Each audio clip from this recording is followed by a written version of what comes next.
Les chefs d'État de la CEDEAO ont décidé samedi, à l'issue d'un sommet extraordinaire, de lever une partie des sanctions contre le Niger, a annoncé à Abuja le président de la commission de l'organisation régionale. Salut à toutes et à tous. Aujourd'hui, nous allions parler de la prise de conscience de la CEDEAO pour lever avec effet immédiat les sanctions infligées au Niger. Si vous êtes nouveau sur la chaîne, n'oubliez pas de vous abonner puis d'aimer la vidéo. Les chefs d'État des pays membres de la Communauté économique des États de l'Afrique de l'Ouest, CEDEAO, ont décidé samedi 24 février de lever une partie des sanctions contre le Niger, a annoncé à Abuja le président de la commission de l'organisation régionale. La CEDEAO a décidé de lever avec effet immédiat les plus lourdes sanctions imposées au Niger depuis la prise du pouvoir à Niamey d'un régime militaire qui a renversé le président élu Mohamed Bazoum en juillet, a annoncé Omar Alieu Touré, le président de la CEDEAO.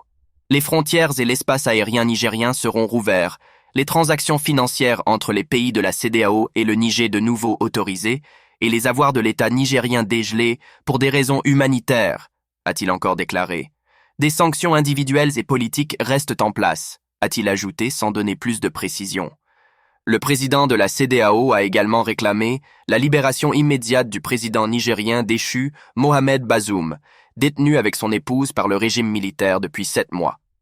Le Mali, le Burkina Faso et la Guinée, également dirigés par des régimes militaires et sous le coup de sanctions de la CEDEAO, ne sont pas concernés par ces annonces. Revoir notre approche.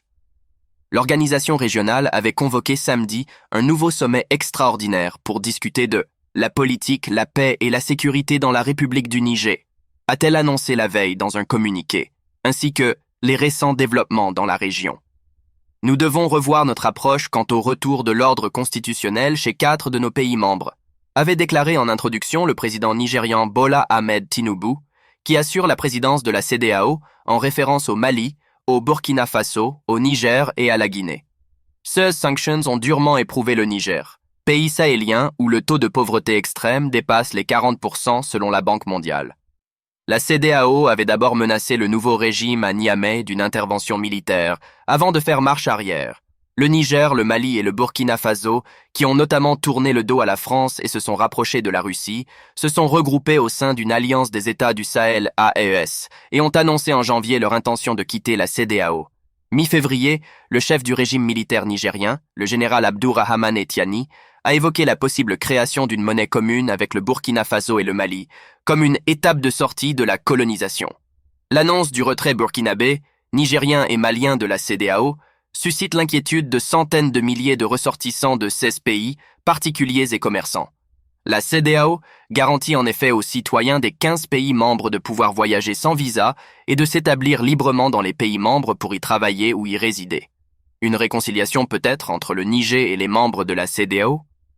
La dernière réunion des membres de la CEDEAO remontait au 9 février, date à laquelle ils avaient appelé à une réconciliation avec les régimes militaires du Niger, du Mali et du Burkina Faso, et les avaient exhortés à rester dans le bloc régional. La CEDEAO est également mise à l'épreuve par la crise politique que connaît le Sénégal depuis le report de l'élection présidentielle par le chef de l'État Macky Sall.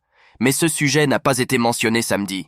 Le président sénégalais, qui n'avait pas assisté au précédent sommet, est cette fois-ci présent, 2 jours après avoir annoncé qu'il achèverait son mandat à l'expiration de celui-ci, le 2 avril, mais sans avoir fixé de nouvelles dates pour l'élection présidentielle.